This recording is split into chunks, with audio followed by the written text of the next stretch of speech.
प्यारे बच्चों, जेसीईआरटी के डीजी स्कूल में आपका स्वागत है। मैं अमरीश कुमार आज सप्तम वर्ग विज्ञान के पाठ 6 श्वसन तंत्र के एपिसोड 3 पर चर्चा करूंगा।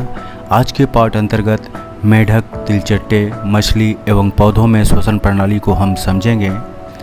टॉपिक की समझ अच्छी तरह से बन पाए इसके लिए आप सभी को एपिसोड 1 और एपिसोड 2 भी देखना आवश्यक है।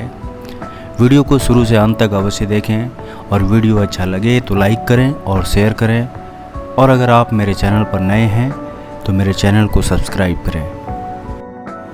सबसे पहले मैं मेढक के सांस लेने के तरीके पर चर्चा करूंगा। बच्चों, जैसा कि आप लोग जानते हो कि मेढक पानी और ज़मीन दोनों जगह रहता है, इसलिए मेढक को उभयचर कहा जाता है। उभयचर इसे अंग्रेजी में एम्फीबियन कहते हैं। ऐसे जीव को कहा जाता है जो जल और स्थल दोनों जगह पाया जाता है, यानी एम्फीबियन वैसे जीव होते हैं जो अपने जीवन यापन करने के लिए ज़मीन और पानी दोनों जगह रहते हैं। मेढक में श्वसन 3 प्रकार का होता है।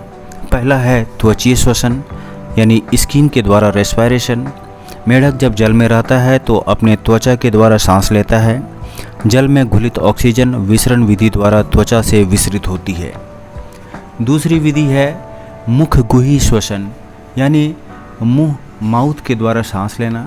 जब मेढक ज़मीन पर रहता है तो मेढक अपने माउथ से सांस लेता है।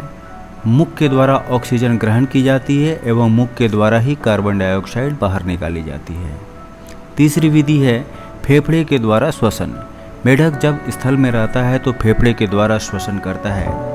फेफड़े मेढक के वक्ष भाग में अंडाकार गुलाबी संरचना के रूप में होती है।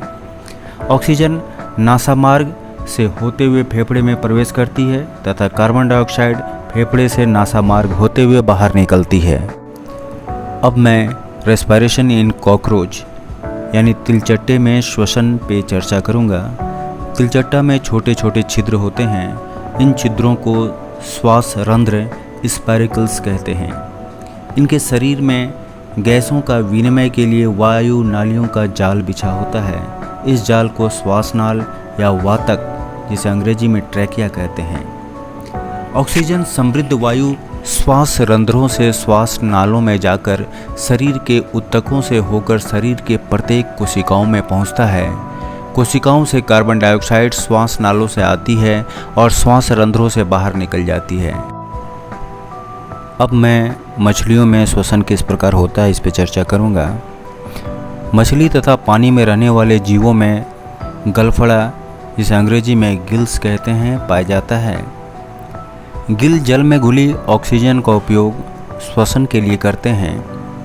गिल्स मछली के सिर के ऊपरी भाग में दोनों तरफ पाया जाता है। गिल्स में रक्त वाहिनियाँ काफ़ी संख्या में होती है, इससे गैसों का आदान प्रदान होता है। पौधों में श्वसन।